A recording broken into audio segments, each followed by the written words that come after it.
दोस्तों जैसे क्रिकेट में बैट्समैन, बॉलर और कीपर को मिलाकर एक टीम बनती है, वैसे ही इन्वेस्टिंग में कंपनी की स्टॉक्स, म्यूचुअल फंड्स और गोल्ड को मिलाकर एक फाइनेंशियल इन्वेस्टमेंट पोर्टफोलियो बनता है। दोस्तों एक बात यहाँ पर नोट कर लेना, मैं यहाँ पर फाइनेंशियल इन्वेस्टमेंट पोर्टफोलियो की बात कर रहा हूँ, क्योंकि पोर्टफोलियो कई प्रकार की होती है, जैसे कि फोटोग्राफी पोर्टफोलियो और प्रोडक्ट पोर्टफोलियो।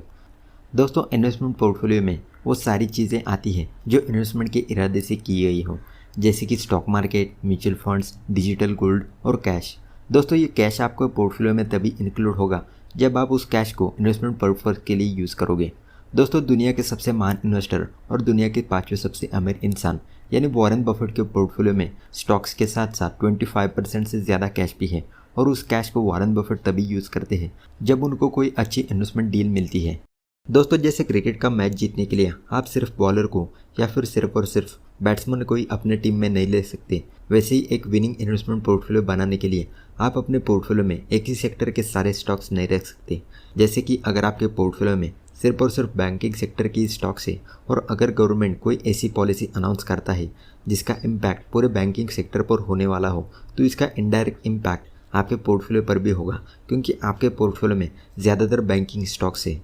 दोस्तों ऐसे ही अगर आपके पोर्टफोलियो में म्यूचुअल फंड्स भी है, तो आपको सेक्टर ओरिएंटेड म्यूचुअल फंड से दूर ही रहना है, क्योंकि सेक्टर ओरिएंटेड म्यूचुअल फंड्स एक ही सेक्टर को टारगेट करते हैं और उसी सेक्टर की अलग अलग कंपनीज में इन्वेस्ट करते हैं।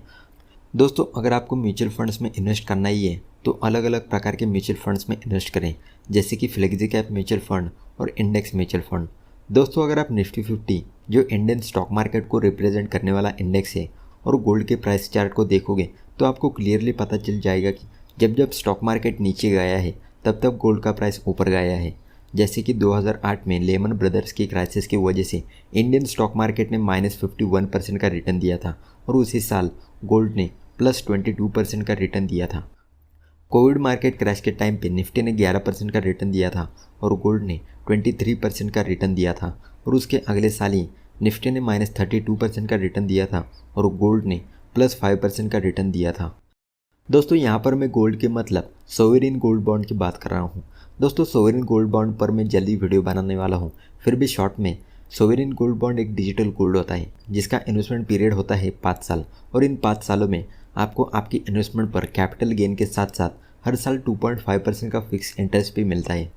तो दोस्तों ऐसे आप एक विनिंग इन्वेस्टमेंट पोर्टफोलियो बना सकते हो, जिसमें आपको अलग अलग प्रकार की कंपनी के शेयर्स, अलग अलग प्रकार के म्यूचुअल फंड्स, डिजिटल गोल्ड और एक्सेस कैश को भी रखना है। और दोस्तों मेरे हिसाब से आपके इन्वेस्टमेंट पोर्टफोलियो में कम से कम 15% से ज़्यादा तो एक्सेस कैश तो होना ही चाहिए, जिसे आप स्टॉक मार्केट क्रैश के टाइम पे इन्वेस्टमेंट पर्पज़ के लिए यूज़ कर सकते हो।